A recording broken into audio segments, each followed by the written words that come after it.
Arita kay naglibog sa CBBM mga igala og unsay pasabot anang sige siyang sinyas mga igsoon.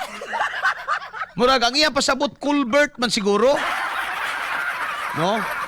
Murag dito ba ni mga igala Cebu ba ni? Oo, nga gigamitan na gani niya mga igala og sign language para gyud ma-explicar sa tao. Wala gyapon, no? I talk to my where the Admin Dresser Arnel, nakagamit na gyud ko sa CP kay gibawi. Gibawi mi og gibawian mi og gibawi gi-remote sa apo. Maayo, no? Rosel Gamayo, good morning, Sir Arnel. Sa Tagum City po, good morning. Good morning! Yub sa Dresser, diversion tactics ni ilang paagi karon para di maisgutan ang flood control anomalies. Uy, di ginato na pwedeng kalimtan. Ayaw gid mo kalimot nga napay flood control. Sige daw, paminahon sa nato ning nagsulbad sa flood control, may galangan naglibog siya unsaon pag-explain. Sige, Mr. President, imo na. XFM Katropa! yung napakalaki na mga tubo na goma na bago na yun ang in-install natin dito. Yung mga nakikita ninyong mga butas dito, yung mga drainage, ang sa ilalim niyan ay yun na nga, yung ating mga malalaki, mas malaki pa sa tao. Yung malalaki na tubo na dinagay natin para makapag-drain na mabilis at hindi na magbaha dito. Mabuti naman, mukhang effective naman. Mukhang effective. Dahil kausap ko lahat yung ibang mga tiga rito at kanila ay dati lumalampas daw sa second floor yung tubig dito kapag umuulan kahit kaunti lang. At maintindihan mo naman kung bakit. Dahil kung titignan ninyo, lahat ng palabas dito ay pataas. Lahat ng pupunta mo mula rito ay pataas. Kaya naman lahat ng tubig dito pupunta.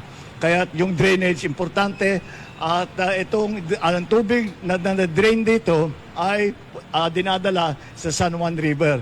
Yan ang plano natin. At ang susunod na problema na kailangan natin lutasin ang pagkolekta ng basura.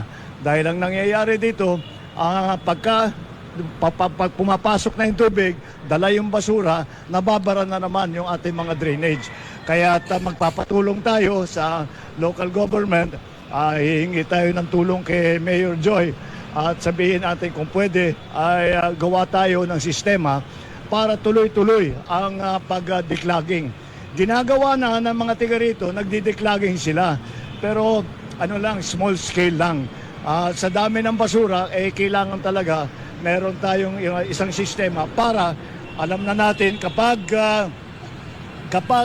uulan na malakas ay tiyakin natin na lahat ng basura ay makolekta at pagkatapos ng ulan ay may madadala pa rin basura, magdi-declogging ulit. At kaya pagka naayos natin yan, palagay ko mararamdaman. Ngayon pa lang nararamdaman na raw nila na hindi na tumataas yung tubig at kapag may tubig na umiipon dito, ay mabilis naman mawala. Hindi kagaya ng dati na ora-orada bago sila makapasok dito sa kanilang mga lugar.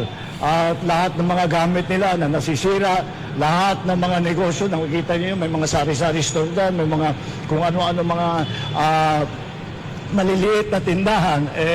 Siyempre, nasisira ang kanilang hanapbuhay, nasisira yung kanilang mga ipinagbibili. Kaya napakalaking bagay na ayusin natin ito. Kaya yan ang ating ginawa.